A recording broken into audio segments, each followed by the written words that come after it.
In the world today, it's harder than ever to be a parent. Most of us are just trying to make it to the next day. Between jobs that take too much time away from our kids, to world events, to the dangers of social media, it's a never-ending battle to be a parent. Put that next to the guilt of too much TV, are they eating enough healthy foods? You have a stress-induced chaotic life with little balance. But here's the thing.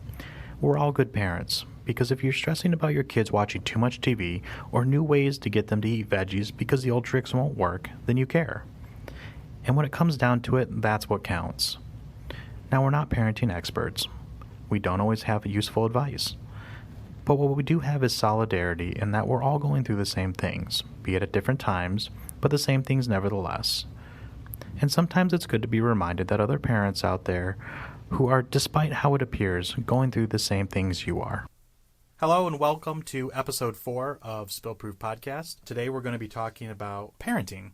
You know, I hear you say hello, and I can't help but think about earlier when we were giving Owen a bath. Well, your mom and I were giving Owen a bath, and you and your brother walked in downstairs. And normally when somebody walks in, and I'm not 100% sure who it is, even though I knew it was you and your brother, you know, you say, hello, who's there? So I had said hello, and then Owen kept shouting, screeching, not even shouting, hello? Hello? Hello? And you guys were answering him. Yeah, because I kept saying hello back, and then he would scream hello. It was so aggressive. As if neither one of us knew who the other one was. Just a constant back and forth of, hello? Hello? It went on for a good couple minutes. Kids. Yeah. It'll ruin a word for you, kids. Speaking of that, parenting and how it changed us. That's what we're talking about today. So when you think of how parenting has changed you, what's the first thing that comes to mind? There are certain movies that have been ruined for me by being a parent, by being a father. The one that comes to mind the most is Finding Nemo. Ooh, yeah. That beginning scene. So everyone talks about the up scene. The first, I think it's 8 minutes of that movie, where you see them meet, get married, try for a kid, they can't, and then she dies of like cancer or some unforeseen illness. The beginning of Finding Nemo crushes me now after I have a kid. Being a father, having your babies all taken in, your wife, and then all you're left is just one. After you thought that you were going to have like all these kids, you just have one kid. Like that just crushes me to the point where I can't watch that movie, at least the beginning part, anymore. I don't even think we've shown it to Owen. I think Owen's seen Finding Dory, but never Finding Nemo. He's seen parts of Finding Nemo. But I will say, even the beginning of Finding Dory, that gets me too, because it's a little kid who's lost. I think they're both kind of ruined for me now. I could see that. Because, and something I'll talk about is just safety in general, right? But watching that beginning of that movie makes you think, oh my gosh, what if my kid got lost or had short-term memory loss and forgot who you were, and wandered away long enough to where they didn't know how to get back to us or find us or even remember who we were, where we lived. That makes me sad. You look like you're getting a little teary-eyed. That makes me sad. Yeah. I can't watch that stuff anymore. So a lot of those movies I can't do. And there's another one too that comes to mind, but not enough for me to remember the title of it. You blocked it from your memory. Apparently, and I think it was worse than Finding Nemo, and I can't do that. As stupid as that sounds, I can't watch those movies anymore. I will say a lot of Disney movies in general kind of rip your heart apart as a parent. But when you watch it as a kid or even as an adult with no kids, you don't even think about it. You're like, it's just a movie. Yeah, that's sad, but whatever, it's just a movie. I think that, like, usually, I think there's even a meme about it. Usually it's the mother that gets it. Like Bambi's mom. Yeah. Nemo's mom. If you're a mom in a Disney movie, watch out. But we watched, even on YouTube, probably within the last couple months, we watched like a countdown of the top 10 saddest Disney movies or Pixar movies or one of those countdowns like that. And I ugly cried during it. You did. I forgot about that. I hardcore broke down because it was every example got more sad and more intense to the point where I was ugly crying at every example, laughing because I was ugly crying so hard and was genuinely feeling so sad and distraught over these examples. Whatever the other movie was that I was thinking of was on that list.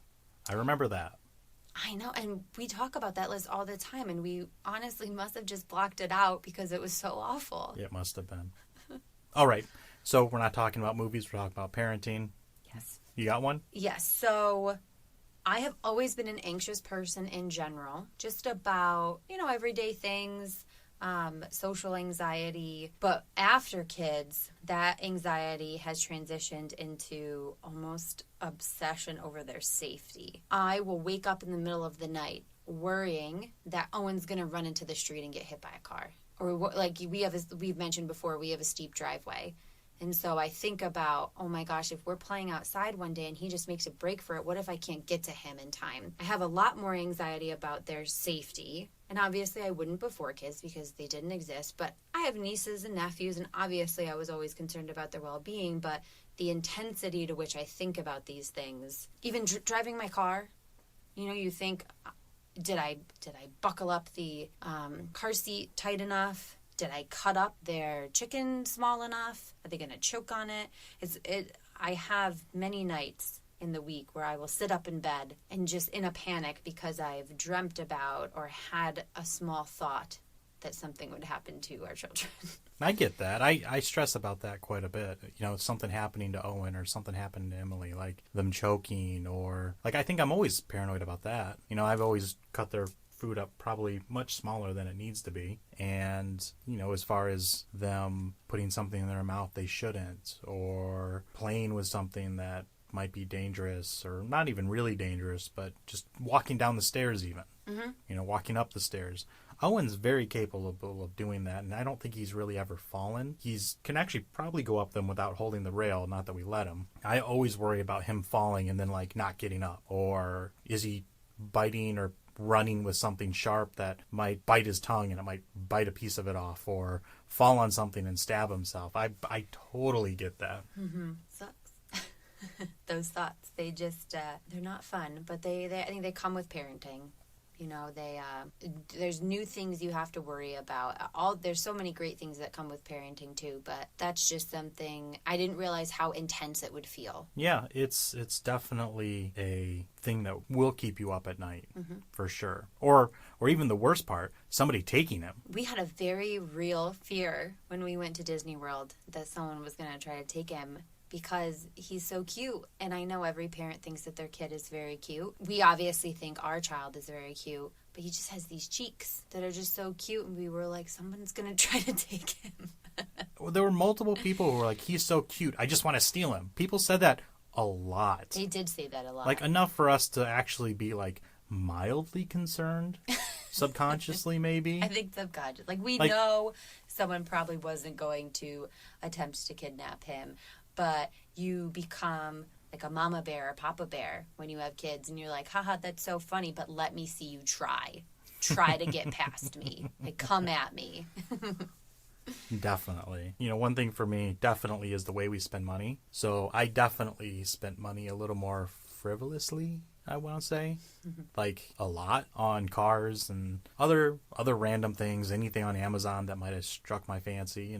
Prime ordered it and get it the next day. Now, I definitely don't spend money on cars because it's just way too much money. But nowadays, I'm thinking about saving money.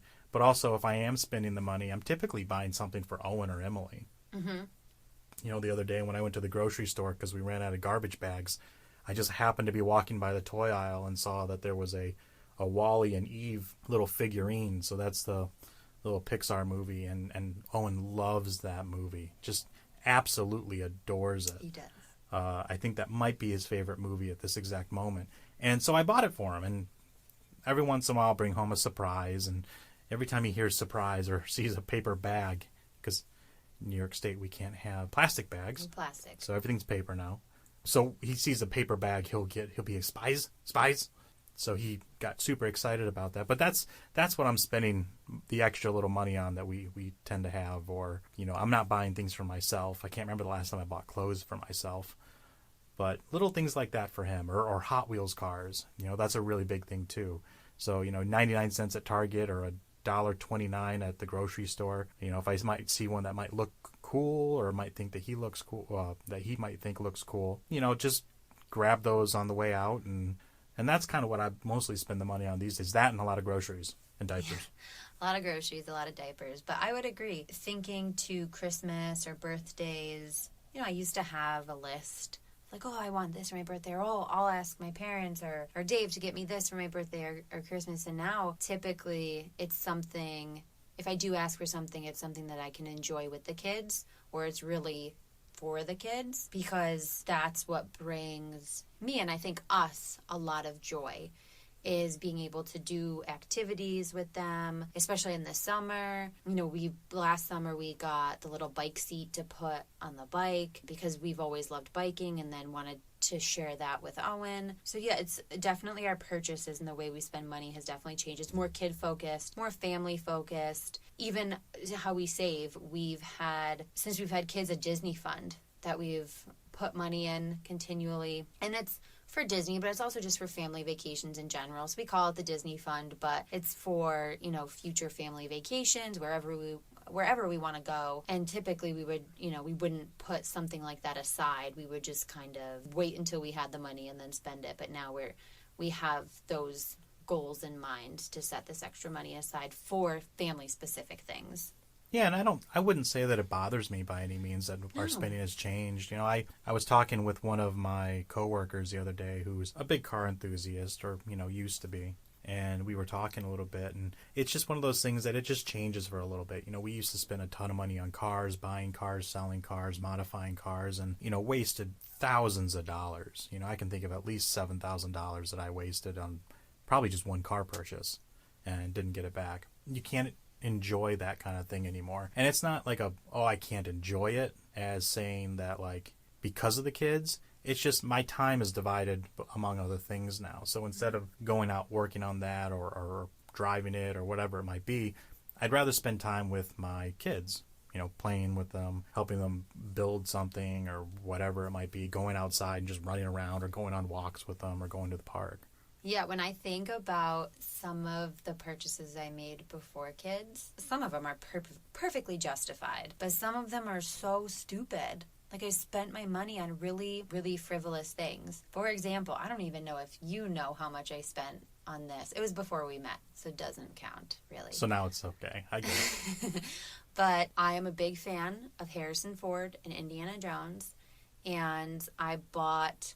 It's like a framed photo of Harrison Ford playing Indiana Jones, and he signed it, and it's authenticated. And I spent $700 on that without a bat of an eye. Just was like, charge it. Where did you buy that from? Disney World. Oh, well, at least it was real then. Yeah, and there's a little certificate on the back. It's sealed. I'm sure there are plenty of people out there saying that's still fake. I'm convinced it's real. It's a real signature, and Disney wouldn't do that to me, hopefully. But without like I said, without a second's hesitation, I was like, yep, I'm getting this. Here's my credit card, swipe it. Best purchase ever. And now I think if I came home or you came home and you were like, hey, I got this. It was only $700 and it's Harrison Ford's signature. I would probably lose it and be like, why the heck would you do that? We could have used that money towards another car seat or baby food or, a trip to... A weekend trip. A weekend away to the Adirondacks or anywhere. But at the time I was like, I'll never regret this. And I don't regret it. I don't regret it at all. But now I wouldn't have made that same choice. I probably would have said, and pick something out. That's 1/20th the cost of that.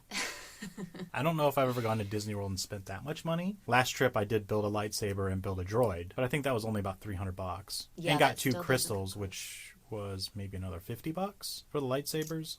Yeah, So but no, it still $350. doesn't add up to the $700 I spent on that signature.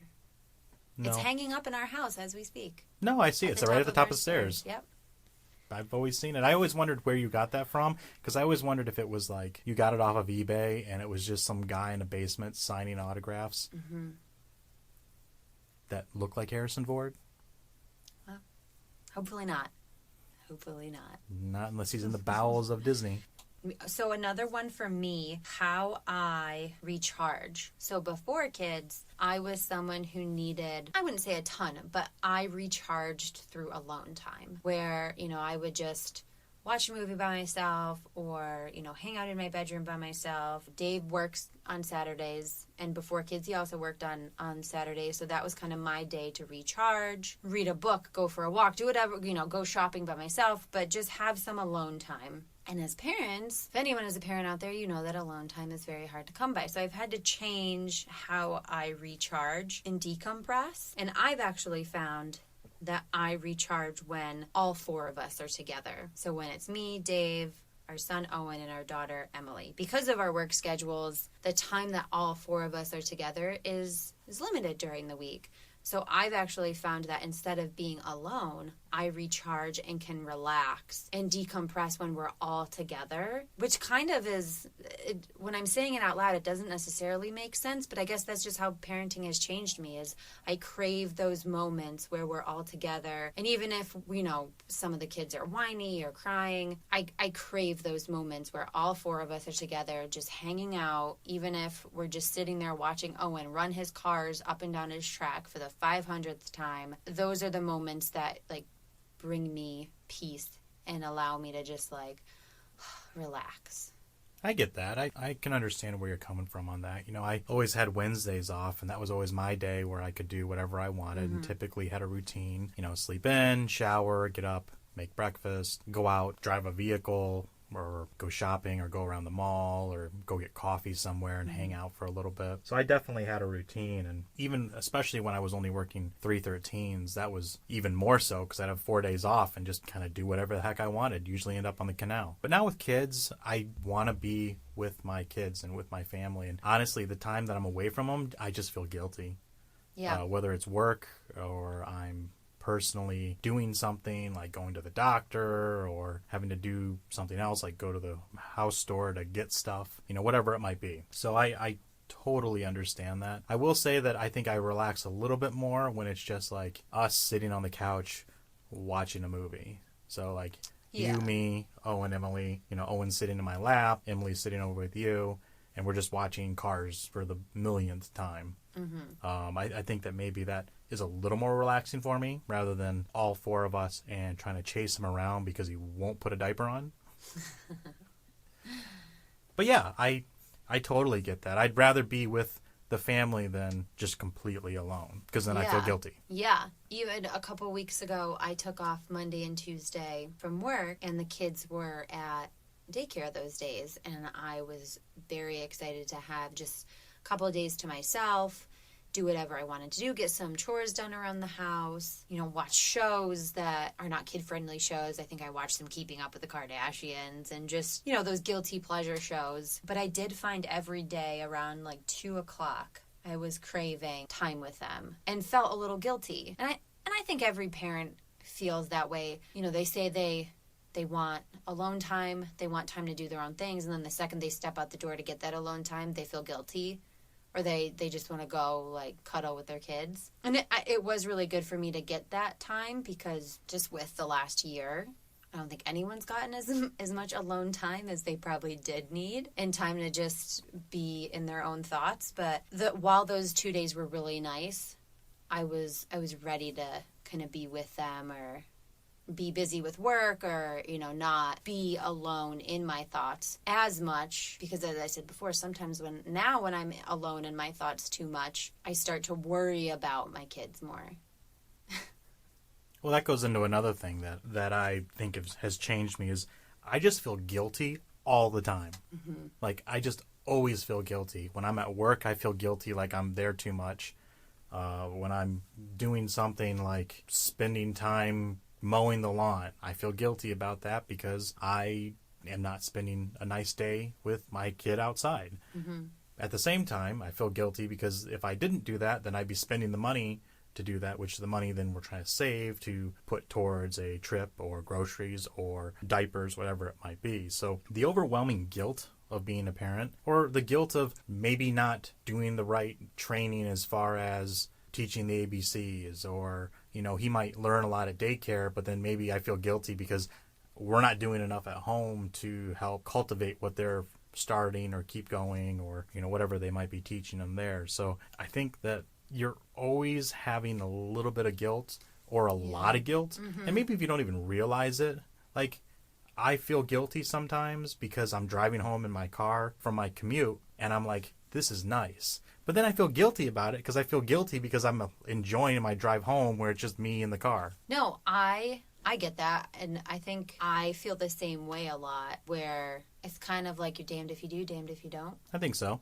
Where, sometimes I feel like because I don't have any type of commute anymore, my commute is walking from one room to another. Sometimes like, I wish I had that little bit of time to just drink a coffee by myself and listen to a podcast on the way to work. But then I feel guilty because I'm like, that's time away from the kids. And I did stress about, when I was working in the office, I did stress more about the time away from the kids, which I totally understand you feeling, because that's how I think we both felt before I was working from home. Was, when Owen was the last kid at daycare, picking him up broke my heart. Even though I got out of work at 5 and got him by 5:30, a totally acceptable time. It's not like we were picking him up at like 7 p.m. And I'm sure there's some parents who can't pick their kids up till 7 p.m. from daycare. And, their kid is the last kid. And that guilt is just, it's always there. It really is. It really is. And I don't know if there's any way around it, to be honest. No. Because when you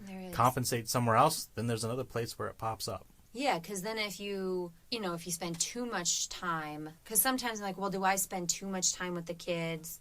Or like with Emily specifically, do I hog her and am I not letting Dave have too much time with her? I feel guilt about that, or I worry about that. Or with Owen, sometimes I feel guilty because you're his favorite.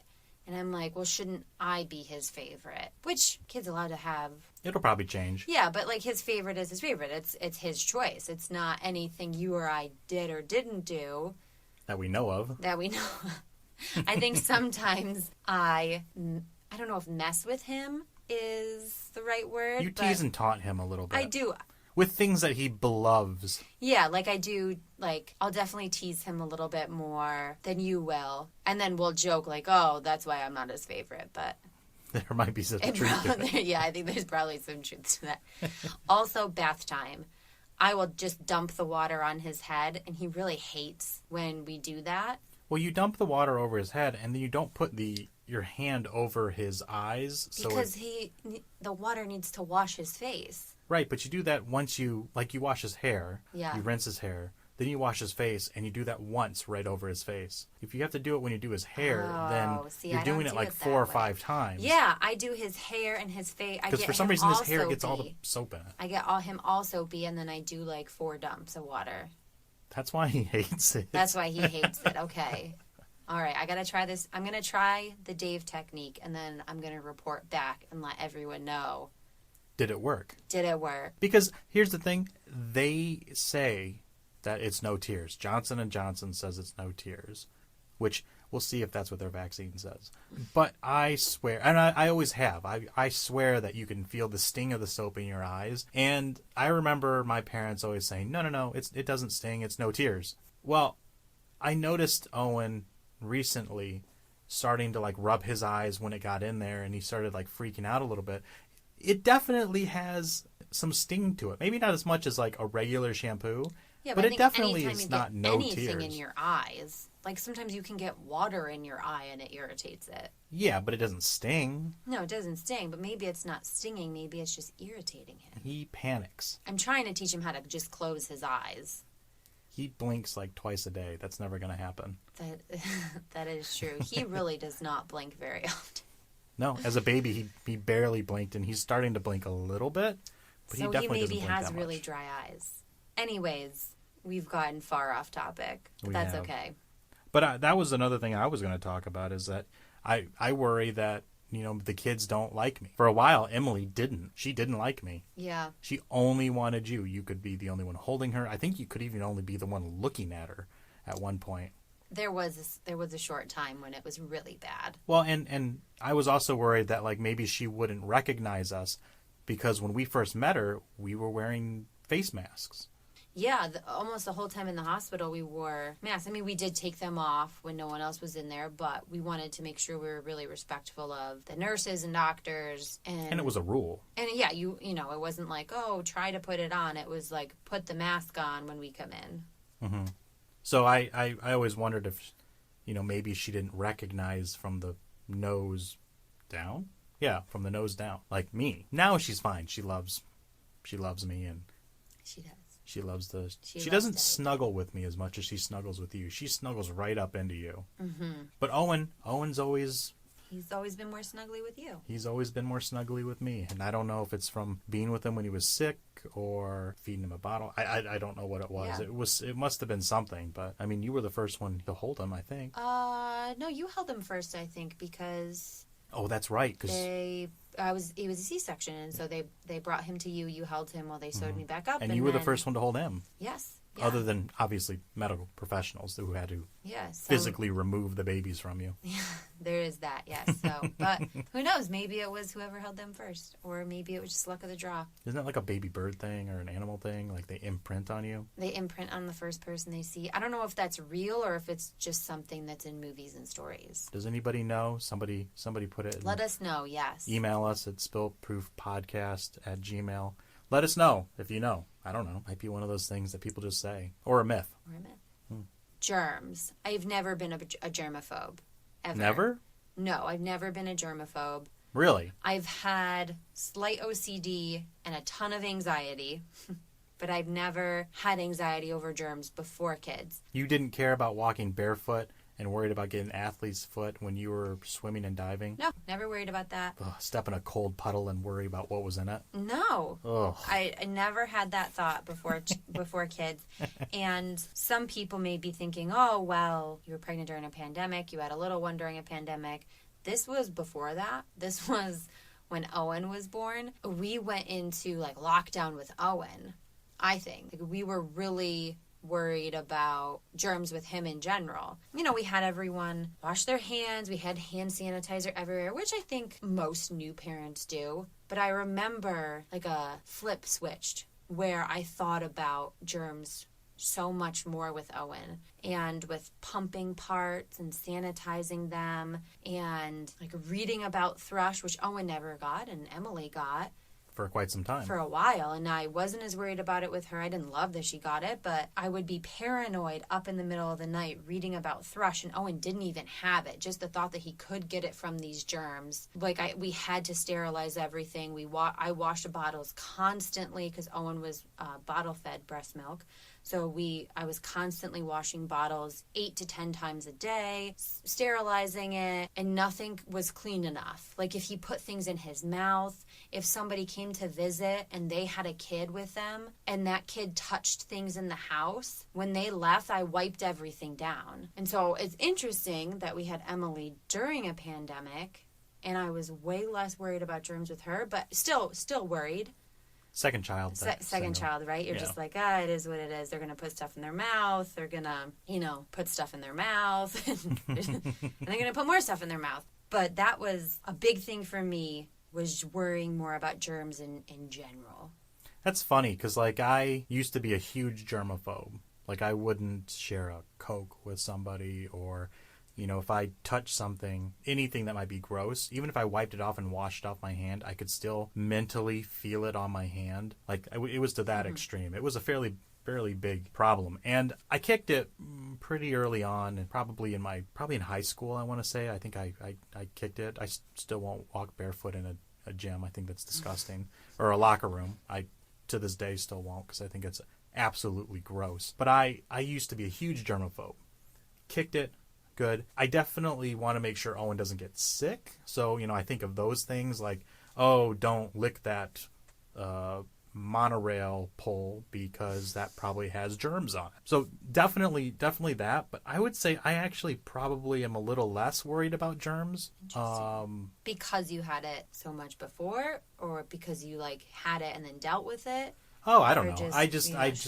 I don't know, to be honest. I just, like with Owen, pre-pandemic, pre-all that, because the pandemic thing definitely brought back some PTSD of my younger years of worrying about germs and touching door handles and feeling the germs on me physically, which I know is not actually possible, but it doesn't change the fact of how I feel about that. But like, for instance, changing a dirty diaper. You might get some diaper contents on you.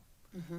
That doesn't freak me out. It doesn't. I think it's happened twice today. Yeah. I know it grosses you out. It does. It grosses me out when I get poop on me.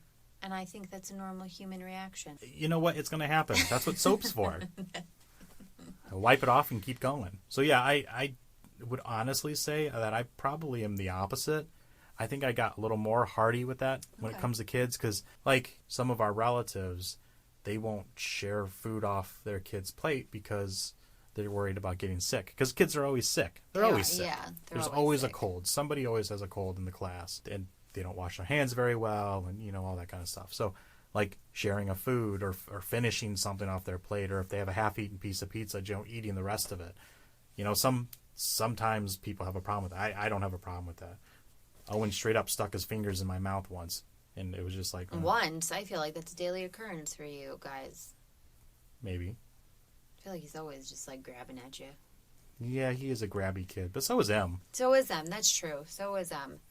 Em is actually a mask grabber.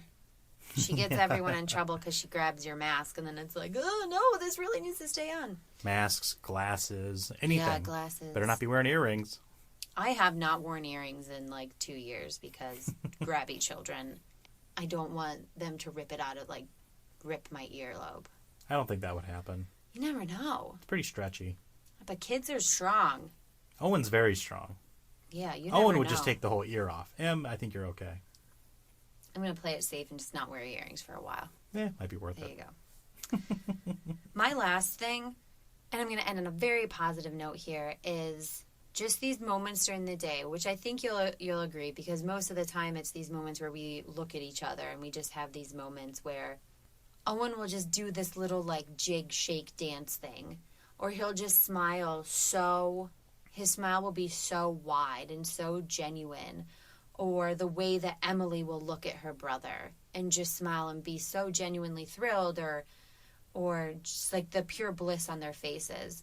Those moments, I had never felt those moments in like my heart and soul before, kids. Where like we'll look at each other and just kind of like get these huge grins on our face, where we're just like, oh my gosh, look how happy they are, look how much fun they're having, or look how silly they're being and they don't even care, and like we'll make eye contact and we'll smile and kind of be like, oh my gosh, look at them. Like I didn't have moments like that before, where I literally, this sounds so cheesy, but like felt my heart swell.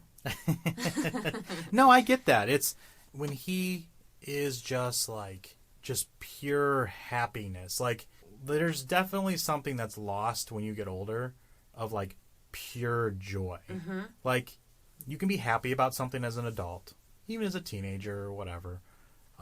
You can be happy. Something can make you happy. Something can get me excited. I can get excited about going to Disney. I can get excited about getting a free money, whatever it might be. Getting a new car, which actually is more stressful. But there are some things that they get you happy, but pure blissfulness that children have, I think you'll lose that at some point. Like I can't remember the last time that like something happened, and maybe like let's say more of a spontaneous thing, because obviously, getting married and proposing and those kind of things were definitely blissful in their own way, but it wasn't like those spontaneous, like can't control my excitement moments, where I just like shake because I'm just so excited. I can't remember the last time I had something like that. Yeah, and I think seeing our kids have those moments, it reminds you of that. And just like when we were putting Owen to bed the other night, and I was hiding behind his curtain and peeking out, and like the little giggles that were exuding from him were just like, it was such a silly thing. I was just peeking out from behind a curtain, but to him it was like the greatest thing he had experienced that day. And I think it's different when it's your kid. Yes. Like I think there's sure. a huge difference between when you see someone else's kid, even a niece or nephew, mm-hmm. When it's them versus your own kid. Mm-hmm. Like it just resonates differently. Yeah, I think so too, because I have a bunch of, and we have a bunch of nieces and nephews, mm-hmm. and we see them do adorable things or funny things or learn new things all the time. But then when it's your kid, it's so much different. Yeah, like you feel deeper about everything that happens. 100%. There's more of a connection, which obviously there would be because it's your kid. And maybe it's because you see them on a daily basis, so you see their highs and lows. Mm-hmm. So when you see this blissfulness coming from your child, it's just more noticeable because you see them every day. Whereas when you see your niece and nephew every once in a while or occasionally for holidays. So when you see that kind of stuff, say like at Christmas time when you open a present and they get something that they really wanted, it just isn't the same than when you see your own child and they get excited because a squirrel just popped out of a pumpkin. Yeah. Yeah. Well, I think overall parenting has changed me for the better. Yeah, I definitely think so too. Yeah. I never thought that I would enjoy being a parent as much as I currently do. It's definitely something that changed me. It was definitely something that I didn't decide that I actually wanted to do until later in life, I feel like, later than a lot of people. I don't know if a lot of people plan to be parents, like early on, or, know that you want kids someday, but then are like, okay, I'm going to do it now. Or if it's always just like, well, I just always want to have a family and kids. I don't know. Everyone's a little different. Different. I always knew I wanted kids. It was more meeting the right person to want kids with for me. Or just getting out and meeting people in general that was holding me back. Yeah, you can't find somebody if you don't meet people. You don't put yourself out there, yeah. That's definitely could be an issue. That's a whole other story, which maybe one day we'll get into. Maybe.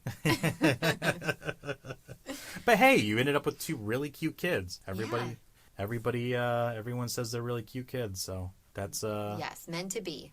Yes, I definitely am happy to be a parent, and I love our children, and I would do absolutely anything for them, and never really thought up until having kids that would change me this much, and that I'd be okay with it. I think that was probably a big surprise for me too, is that I'm okay with how okay I am with being okay with it. Does that make sense? Yeah, I think it makes sense to me at least. All right. Tell us if it makes sense. Spillproofpodcast@gmail. All right. So I think that about wraps it up for this. Parenting, how it changed us. Got any last words? No. All right. Well then, that was parenting and how it changed us. And we'll see you next time. Thanks.